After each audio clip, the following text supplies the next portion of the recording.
Đàm Tùng Vận đã chia sẻ tin vui, cuối cùng cũng giúp mẹ cô an tâm. Với khuôn mặt tròn trịa khi ra mắt, ban đầu cô không được ưu ái, nhưng cô đã dần nổi bật, biến nó thành nét đặc trưng của mình. Từ vai Chanê trong Cung Hoàng hậu đến vai Câng Câng trong Cùng Em, Đàm Tùng Vận đã sử dụng tài năng diễn xuất của mình để biến điểm yếu được cho là của bản thân thành điểm mạnh. Dù đau buồn vì mất mẹ, cô vẫn kiên định với nguyên tắc của mình và quyên góp toàn bộ tiền bồi thường sau khi đòi lại công bằng. Sự kiên cường của cô không chỉ là lời nói suông, đó là một sức mạnh dịu dàng vẫn còn nguyên vẹn ngay cả sau giông bão. Một số người có con đường sự nghiệp suôn sẻ, trong khi những người khác, như Đàm Tùng Vận, đã phải trải qua nhiều gian truân và chịu đựng rất nhiều để có được vị trí như ngày hôm nay. Nói thẳng ra, ngành giải trí không phải là một nơi công bằng, ngoại hình, xuất thân và may mắn đều đóng vai trò quan trọng. Có những rào cản ở mỗi bước đi. Khuôn mặt tròn trịa của Đàm Tùng Vận đã giúp cô gặt hái thành công ngoài mong đợi ngay từ đầu. Điều này không phải là mới. Ngay cả Chao Lia Hinh cũng từng bị gắn mác gái quê, nhưng ai ngờ sau này cô lại có màn trở lại ngoạn mục với những bộ phim như Hành trình của Hoa và Huyền thoại Lữ Trân. Nhưng Đàm Tùng Vận lại chọn một con đường khác. Cô không dựa vào những vai nữ chính hay trở nên nổi tiếng chỉ sau một đêm. Thay vào đó, cô từng bước một, dần dần biến khuôn mặt tròn của mình thành một nét đặc trưng. Cô biến việc bị đánh giá thấp thành lợi thế của bản thân. Bầu không khí nghệ thuật trong gia đình cô khi còn nhỏ có thể không đáng kể đối với người ngoài. Nhưng ông bà cô là thành viên của một đoàn kịch, và bố mẹ cô rất yêu thích ca hát và nhảy múa. Đàm Tùng Vận bắt đầu biểu diễn trên sân khấu từ khi còn học mẫu giáo. Tinh thần đó đã ăn sâu vào cô từ thuở nhỏ. Năm 15 tuổi, cô nhận được một vai nhỏ trên một đài truyền hình địa phương và chẳng ai để ý đến cô, nhưng cô vẫn chăm chỉ học kịch bản và cố gắng thấu hiểu cảm xúc. Sau đó, cô nộp đơn vào Học viện Điện ảnh Bắc Kinh. Gia đình cô không khá giả, và những lời giản dị của mẹ cô, chúng ta sẽ bán hết mọi thứ để lo cho việc học hành của con, đã chạm đến trái tim cô. Tuy nhiên, họ đã giúp cô ấy bước chân vào lĩnh vực chuyên nghiệp. Nói rằng cô ấy không trải qua khó khăn là một nhận định hoàn toàn sai lầm. Cô ấy luyện tập thể chất ở trường đến mức phải nằm liệt giường và chỉ đóng những vai nhỏ và vai quần chúng. Thường hôm nay đóng vai người qua đường A, ngày mai lại đóng vai bạn cùng lớp B. Nhưng cô ấy chưa bao giờ than phiền. Cô ấy đã nắm bắt cơ hội khi nó đến. Năm 2011, cô ấy thử vai Chanê trong bộ phim Nữ Hoàng Cung Đình. Ban đầu đạo diễn có chút do dự, nhưng khi cô ấy thử vai, vẻ duyên dáng ngây thơ và đôi mắt trong sáng của cô ấy đã gây ấn tượng ngay cả với đạo diễn Trịnh Tiểu Long. Sau khi bộ phim phát sóng, khán giả vẫn nhớ đến sự ngây thơ của cô ấy. Cô ấy đã thu hút được rất nhiều người hâm mộ.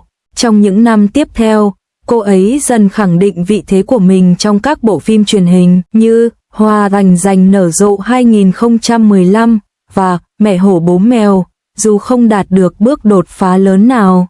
Tất cả đều được xây dựng từng bước một. Điều thực sự đưa cô ấy trở thành ngôi sao chính là vai diễn Câng Câng trong bộ phim With You. Bộ phim tâm lý tuổi teen và bối cảnh học đường đã khai thác hoàn hảo khuôn mặt tròn trịa và vẻ quyến rũ dễ gần của cô. Điều từng được coi là điểm yếu giờ đây trở thành điểm mạnh. Chính cô ấy đã nói, mỗi lần Câng Câng khóc, trái tim tôi lại tan vỡ. Mọi người sau đó nhận ra rằng cô ấy không chỉ dễ thương về ngoại hình, khả năng diễn xuất của cô ấy cũng khá tinh tế. Thật không may, vận may của cô ấy không kéo dài được lâu. Vào đêm giao thừa năm 2018, mẹ cô đang đi dạo ở quê nhà thì bị một tài xế say rượu tông phải và bị thương nặng. Mặc dù đã được chăm sóc đặc biệt hơn 20 ngày, bà vẫn không thể qua khỏi. Mùa đông năm đó, Đàm Tùng Vận bận rộn quay phim đến nỗi cô không có thời gian để nguôi ngoai. Nỗi đau mất mẹ, cộng thêm áp lực tìm kiếm công lý, quả là khó khăn đối với bất kỳ ai. Nhưng cô không ngừng làm việc, cũng không thu mình vào vỏ bọc đau buồn. Trong khi giải quyết các vấn đề gia đình, cô ấy cũng âm thầm theo đuổi các thủ tục pháp lý. Trong phiên tòa, các thành viên gia đình đối phương tỏ ra thù địch và thậm chí cố gắng trốn tránh trách nhiệm, nhưng Đàm Tùng Vận không trực tiếp đối đầu hay làm ầm ĩ gì cả. Sau phán quyết, thủ phạm bị kết án 6 năm tù và phải bồi thường. Toàn bộ số tiền bồi thường được quyên góp cho từ thiện. Tôi hy vọng pháp luật sẽ mang lại công lý cho mẹ tôi. Vụ việc này khiến nhiều người nhớ đến Dương Mịch. Dương Mịch cũng thường xuyên bị vướng vào những tin đồn trên mạng trong những năm gần đây, nhưng cô đã chủ động giải quyết vấn đề bằng cách đưa ra những tuyên bố gây chú ý và đệ đơn kiện. Còn Tân Tống Vân thì chọn cách sống kín đáo hơn và tự mình xử lý cũng như gánh chịu hậu quả. Sự kiên cường này không phải là thứ có thể dễ dàng khoe khoang, đó là quyết tâm không lay chuyển để giữ vững nguyên tắc của mình ngay cả khi đối mặt với nghịch cảnh. Trên thực tế, sức mạnh của Đàm Tùng Vận rất giống với phong cách diễn xuất của cô ấy, không có mánh khóe hoa mỹ, chỉ đơn giản là không ngừng tiến về phía trước. Sau khi mẹ qua đời, cô ấy không hề dừng lại. Năm 2019, vai diễn Ly Chiên Chiên trong Go Ahead đã khiến nhiều khán giả rơi nước mắt. Đàm Tùng Vận thực sự thấu hiểu nỗi đau mất mát. Năm 2020, cô vào vai Lucy Inen trong bộ phim truyền hình cổ trang ngọt ngào và lãng mạn Thanh Kiếm và Gấm, nơi cô thể hiện sự kiên cường và dịu dàng trong quá trình trưởng thành của một người phụ nữ. Bộ phim đạt được tỷ lệ người xem tốt. Năm 2022, cô vào vai một nữ doanh nhân và người phụ nữ gánh vác trách nhiệm gia đình trong 10 năm của chúng ta. Loạt phim này cũng được Cục Quản lý Phát thanh, Điện ảnh và Truyền hình Nhà nước chọn là một tập phim quan trọng. Phim cũng đã giành được một số giải thưởng, mặc dù không nhận được đề cử giải Magnolia. Tuy nhiên, nó đã nhận được sự công nhận từ giới chuyên môn. Cô ấy không hề giả tạo trên các chương trình giải trí, thường xuyên nói đùa rằng khuôn mặt tròn khiến người ta dễ nhận ra. Đôi khi thua thảm hại trong một trò chơi suy luận, cô ấy chỉ cười xòa. Ngoài đời thực tôi cũng hay đáng trí lắm, không mang theo hình tượng thần tượng, khán giả thấy cô ấy dễ gần, giống như cô gái nhà bên. Trong khi duy trì một sự nghiệp ổn định, cô ấy không quên trách nhiệm xã hội của mình. Cô ấy đã tham dự lễ hội thanh niên Trung Quốc và nói, mỗi bước đi phải do chính mình thực hiện. Nếu vấp ngã, hãy đứng dậy. Cô ấy cũng tham gia các chiến dịch chống lái xe say rượu, sử dụng kinh nghiệm của bản thân để nhắc nhở xã hội về không khoan nhượng đối với hành vi lái xe khi say rượu. Qua nhiều năm, không ai mở đường cho Đàm Tùng Vận. Cô tự mình xây dựng con đường từng bước một. Sự kiên cường của cô không chỉ là lời nói suông, đó là sức mạnh giúp cô vẫn giữ được sự dịu dàng ngay cả sau những dông bão. Người ta thường nói rằng ngành giải trí là nơi tạo nên những giấc mơ, nhưng thường thì câu chuyện lại khác. Nó phản ánh tấm lòng con người, sự bướng bỉnh, chăm chỉ và lòng tốt của Đàm Tùng Vận có lẽ đồng cảm với nhiều người bình thường, những người nhìn thấy chính mình trong cô ấy. Suy cho cùng, cuộc sống của ai mà chẳng có lúc phải nghiến răng vượt qua khó khăn. Cô ấy vẫn không thay đổi, vẫn là cô gái trẻ chăm chỉ ấy, chỉ có đôi mắt giờ lấp lánh hơn. Bước chân cô ấy vững vàng hơn. Không ai có thể đoán trước được tương lai, nhưng ít nhất cô ấy đã cho chúng ta câu trả lời. Hãy bước đi vững vàng trên con đường phía trước, phần còn lại tùy thuộc vào thời gian. Ai cũng nói Đàm Tùng Vận trông giống một tiểu thư quý tộc, nhưng sau khi nhìn thấy bộ sườn xám đỏ của cô ấy tại gala Tết Nguyên đán, bạn sẽ hiểu. Trong khi các ngôi sao khác tranh tài trong những bộ trang phục cao cấp tại gala Tết Nguyên đán của CCTV, cô ấy xuất hiện tại địa điểm tổ chức ở Nghi Tân trong một chiếc váy đỏ nổi bật, biến thành một búp bê tranh Tết bước ra từ tranh vẽ. Vẻ thanh lịch của cô ấy hoàn toàn làm lu mờ tất cả mọi người. Vào ngày 16 tháng 2 năm 2026, chương trình phát sóng trực tiếp gala Tết Nguyên đán năm Ngựa của CCTV đã được phát sóng trên toàn quốc. Khi máy quay chuyển sang địa điểm tổ chức ở Nghi Tân, Tứ Xuyên, Đàm Tùng Vận xuất hiện trong một chiếc váy đỏ tươi, họa tiết ngựa lấp lánh trên ngực khẽ lung linh theo từng chuyển động của cô. Kiểu tóc búi tròn, má hồng rạng rỡ và đôi mắt cười của cô ấy ngay lập tức lấp đầy màn hình với một không khí lễ hội quen thuộc. Mạng xã hội bùng nổ gần như ngay lập tức với vô số bình luận và ảnh chụp màn hình tràn ngập cùng một sự so sánh. Cô ấy trông giống hệt như một búp bê bước ra từ tranh vẽ Tết. Nhưng bạn có biết, trong khi mọi người đang bận rộn chụp ảnh màn hình và thốt lên, dễ thương quá, một số cư dân mạng đã nhanh chóng tìm kiếm kiểu dáng tương tự trên các trang thương mại điện tử. Kết quả khá đáng kinh ngạc, những chiếc sườn xám đỏ nhái tương tự được bán với giá chỉ 30 nhân dân tệ trên mạng. Năm 2026, 30 nhân dân tệ có lẽ chỉ bằng giá một cốc trà sữa bình thường. Và ngay lúc này, người mặc chiếc áo nhái rẻ tiền, tương tự, đó đang đứng trên sân khấu gala Tết Nguyên đán của CCTV, chúc hàng trăm triệu khán giả một năm mới hạnh phúc. Nói một cách chính xác, chiếc sườn xám đỏ này là một bộ váy dạ hội được thiết kế tỉ mỉ. Nhà thiết kế đã sử dụng màu đỏ hoàng gia trang nhã và quý phái làm nền, loại bỏ mọi yếu tố phô trương hay lòe loẹt. Hình thêu đuôi ngựa 3 chiều đính sequin trên ngực, với phần thân được khảm chất liệu lấp lánh, sẽ tỏa sáng như những vì sao dưới ánh đèn sân khấu. Thiết kế này làm nổi bật ý nghĩa tốt lành của thành công tức thì trong năm Ngựa 2026.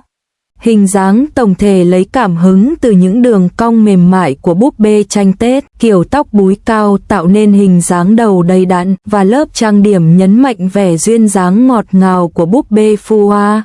Trong một cuộc phỏng vấn hậu trường, Đàm Tùng Vận không khỏi nói đùa, sau khi trang điểm xong, tôi cảm thấy mình giống như một búp bê tranh Tết, tôi cảm thấy như mình có sẵn lời chúc mừng. Chương trình mà cô tham gia có tên là Phấn đấu vươn lên, một tiết mục kết hợp nhiều yếu tố khác nhau, bao gồm di sản văn hóa phi vật thể của tỉnh Tứ Xuyên, rượu Tết Nam Tứ Xuyên, nghệ thuật đổi mặt trong kinh kịch Tứ Xuyên và văn hóa rừng tre. Chương trình nhằm truyền tải chủ đề quốc gia, phấn đấu để đạt được sự xuất sắc. Là người gốc Tứ Xuyên, Đàm Tùng Vận đã gửi lời chúc bằng giọng địa phương nhẹ nhàng, quen thuộc của mình trong những giờ nghỉ giữa tiết mục, chúc mừng năm mới, làm giàu, mạnh khỏe, và may mắn, tràn đầy phước lành. Những câu nói địa phương này là những câu cô ấy đã luyện tập đi luyện tập lại để những lời chúc nghe tự nhiên và ấm áp như chúc may mắn khi về thăm họ hàng. Nhưng nếu tạm thời chuyển sự chú ý khỏi địa điểm tổ chức ở Nghi Tân và nhìn sang những góc khác của gala Tết Nguyên đán, đặc biệt là địa điểm chính ở Bắc Kinh, bạn sẽ thấy một thế giới khác. Đó là một chiến trường không có thuốc súng dành cho các nữ nghệ sĩ. Những bộ váy hot cơ chua là tấm vé vào cửa cơ bản và trang sức trị giá hàng triệu đô la là biểu tượng của địa vị. Mọi chi tiết, từ trọng lượng carat của kim cương trên hoa tai đến họa tiết thêu trên váy, đều có thể trở thành tiêu đề thời trang của ngày hôm sau hoặc điểm so sánh giữa người hâm mộ. Họ tỏa sáng rực rỡ trước ống kính, từng biểu cảm và cử chỉ được thiết kế tỉ mỉ, sợ mất mặt trong một đêm được hàng triệu người theo dõi. Sự tương phản rất rõ rệt, một bên là một bữa tiệc thị giác lộng lẫy, xa hoa, bên kia là một búp bê ảnh Tết, vui vẻ, sống động, giống như cô gái nhà bên. Trang phục của Đàm Tùng Vận không hề có những logo thương hiệu hào nhoáng, không có trang sức đắt tiền như lời đồn, và ngay cả lớp trang điểm của cô cũng rất nhẹ, trông như chỉ có một lớp kem nền mỏng. Thế nhưng, chính cô là người đã khiến hashtag Đàm Tùng Vận búp bê ảnh Tết Nguyên đán tăng vọt lượt xem, nhanh chóng leo lên vị trí đầu bảng xếp hạng xu hướng và trở thành một trong những điểm nhấn hình ảnh nổi bật nhất đêm đó. Tại sao lại là Đàm Tùng Vận? Tại sao lại là chiếc sườn xám đỏ có vẻ không quá đắt tiền này? Cư dân mạng bắt đầu đào bới quá khứ của cô, không phải về những scandal trong quá khứ, mà là về những vai diễn đáng nhớ mà cô đã thể hiện. Từ Nguyên Kim Hạ trong Sao Dưới Quyền Lực Sao, đến Lý Kiên Kiếm trong Sao Tiến Lên Sao, đến Ninh Mạnh trong Sao Gọi Tôi Là Đạo Diễn Sao, cô ấy dường như đặc biệt giỏi trong việc hóa thân vào những cô gái bướng bỉnh nhưng lại sở hữu sự ấm áp và tươi sáng tiềm ẩn. Những năm gần đây, cô vào vai nữ phi công điển trai trong Sao Hướng Về Gió Sao và thử sức với những vai diễn trưởng thành hơn như nữ cảnh sát phòng chống ma túy trong Sao Con, Đường Về Nhà Sao, nỗ lực thoát khỏi những hạn chế do gương mặt trẻ con của mình đặt ra. Nhưng khán giả đã nhận thấy rằng, mỗi khi cô mỉm cười, vẻ ngọt ngào và dễ gần của cô lại lập tức trở lại. Phẩm chất này được nhiều khán giả miêu tả là con gái của một gia đình quý tộc. Cần lưu ý rằng, con gái của một gia đình quý tộc ở đây không ám chỉ một người thừa kế kiêu, ngạo và hống hách, mà là một mô tả gần gũi hơn với thẩm mỹ cổ điển, dịu dàng, sâu sắc và có văn hóa, sở hữu một vẻ quý phái kín đáo. Cô không cần sự xa hoa bên ngoài để chứng tỏ bản thân, bởi vì sự tự tin và rạng rỡ của cô đến từ bên trong. Khí chất này, kết hợp với 36 năm kinh nghiệm và 16 năm trong ngành giải trí, tạo nên một sự cộng hưởng tuyệt vời. Một chi tiết khác về diện mạo của cô tại gala Tết Nguyên đán đã được tiết lộ trong một cuộc phỏng vấn. Đây là lần đầu tiên Đàm Tùng Vận xuất hiện trên gala Tết Nguyên đán của CCTV, nhưng cô đã chọn giữ bí mật với gia đình mình.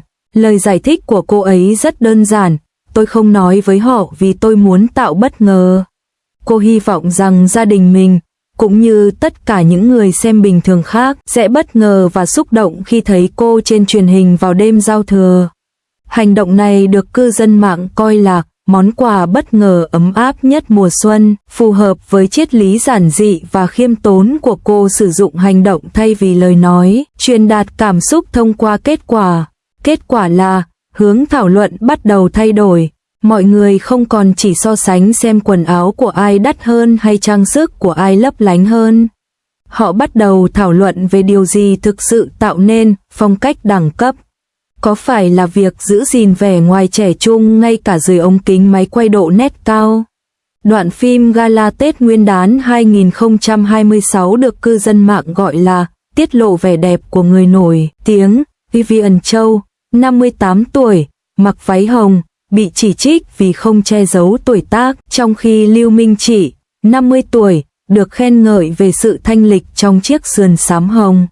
Dưới những hình ảnh cận cảnh độ phân giải cao, một số người xem chỉ ra rằng khuôn mặt trẻ trung của Đàm Tùng Vận cho thấy dấu hiệu mất collagen, với những nếp nhăn nhỏ bắt đầu xuất hiện.